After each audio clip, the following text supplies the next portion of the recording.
안녕하세요. 책 읽어주는 한사전입니다. 이영은 교수님의 대한민국 이야기 27번째 시간인데요. 시작하겠습니다. 문명사의 대전환. 그날 나는 왜 그렇게 말하였던가. 식민지 지배라는 수준. 둘째는 일본 제국주의 식민지 지배 또는 차별이라는 시각입니다. 주로 한국의 연구자들이 이런 시각에서 지금까지 위안부 문제에 접근해 왔습니다. 예컨대 일본군 위안부의 거의 대부분이 예컨대 8, 9알이 조선 여자였다는 겁니다. 또는 총독부가 행정 개정을 이용하여 마을 단위로 여자들을 할당하여 징발했다는 겁니다. 그렇게 한국의 연구자들은 일제가 일본 여자들은 놔두고 주로 조선 여자를 강제로 끌고 갔다고 주장하고 있습니다. 거기에다 언론의 선정적인 보도까지 가세하여 어느덧 일제가 반도의 순결한 처녀의 성을 거칠게 유린했다는 식의 이해가 대중화되고 말았습니다. 위안부의 총수가 얼마인지는 2만에서 20만까지 연구자마다 설이 구구합니다. 그 가운데 조선 여자의 비중이 어느 정도인지에 대해서도 구구한 설이 있습니다. 저는 조선 여자로서 위안부의 수가 얼마였는지는 갖가지 증언이나 자료를 총괄하면 짐작하기 어렵지 않다고 생각합니다. 예컨대 앞서 소개한 후지나가 교수의 논문에 의하면 전쟁이 끝난 다음 상하이를 통해 귀국한 위안부는 1,400명 정도였습니다. 화중 지역이 대개 그 정도였으므로 그 지역에 주둔한 일본군의 수를 알면 전 중국에 분포한 조선 위안부의 수는 대강 짐작할 수 있을 겁니다. 같은 방식으로 동남아나 남태평양에 분포한 위안부의 수도 추정이 가능하겠습니다. 어쨌든 일본군 위안부의 8, 9알이 조선 여자였다는 주장에는 찬성하기 힘들군요. 처음부터 무슨 근거가 제시된 주장이 아니었습니다. 그저 그렇게 태연하게 이야기되었던 것인데요. 어느덧 통솔한 느낌이 있습니다. 조선 여자만 색시 장사에 걸려든 것은 아니었습니다. 색시 장사로 끌려간 일본 여자에 관한 증언도 많이 있습니다. 실은 그녀로부터 먼저 끌려갔던 것입니다. 일본에서는 그에 따라 사회적 무리가 일었습니다. 그러자 기왕에 매춘업에 종사하는 여자로서 본인이 동의가 명확한 경우에는 경찰이 강하게 단속하기 시작했습니다. 그래도 속아서 끌려가는 여자들이 있었지요. 그에 비하자면 조선 총독부의 색시장사 당소에는 훨씬 성의가 부족하였습니다. 아주 심하게 150여 명의 여자를 팔아넘긴 악독 사범이 체포된 기록은 있습니다. 그렇지만 전반적으로 일본에 비해 단속이 약했던 것은 사실이며 아예 없었다고 해도 좋을 지경이라고 생각합니다. 그 점에서 식민지 지배의 차별성을 지적하는 것은 옳습니다만 그렇다고 일본 여자는 놔두고 조선 여자만 끌고 갔다는 식의 이야기는 사실과 맞지 않습니다.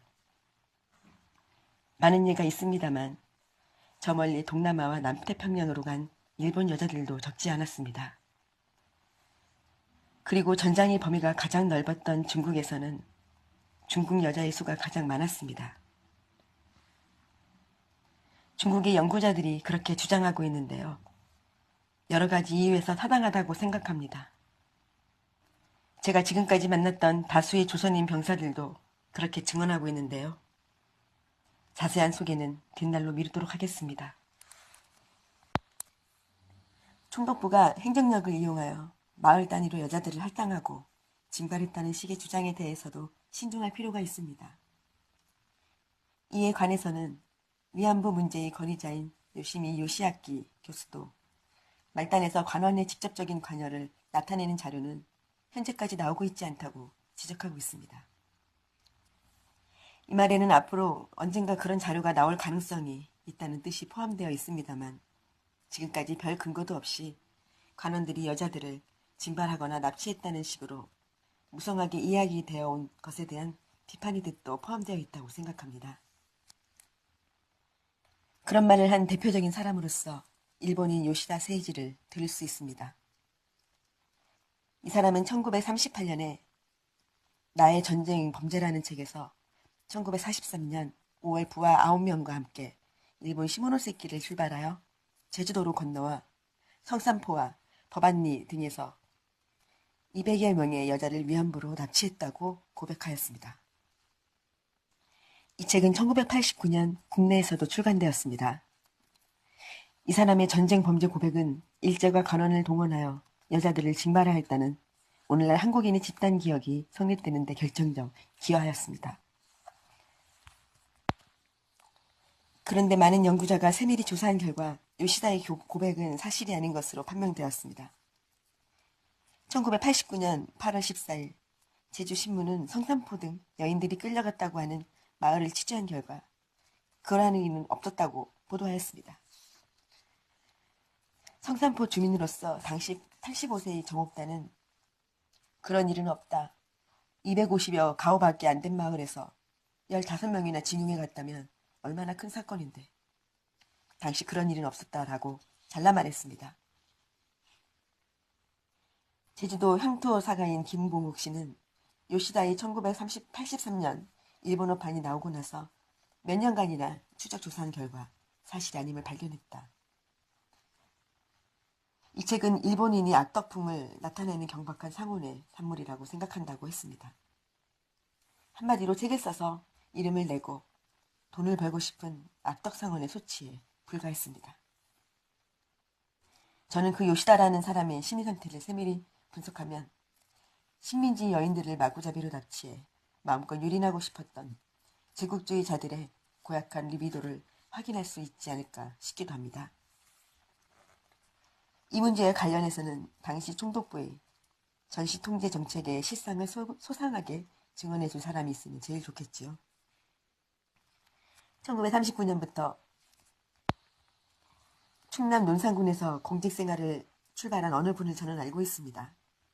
1941년부터 노무자의 모집, 징병제의 실행, 각종 물자의 질방과 배급에 깊이 관여한 당시에 살아있는 증인이죠. 그분께 몇 차례 물었습니다만 자기가 종사한 일반 행정계통을 통해 여자들이 모집되거나 동원되는 일은 없었다고 하는군요.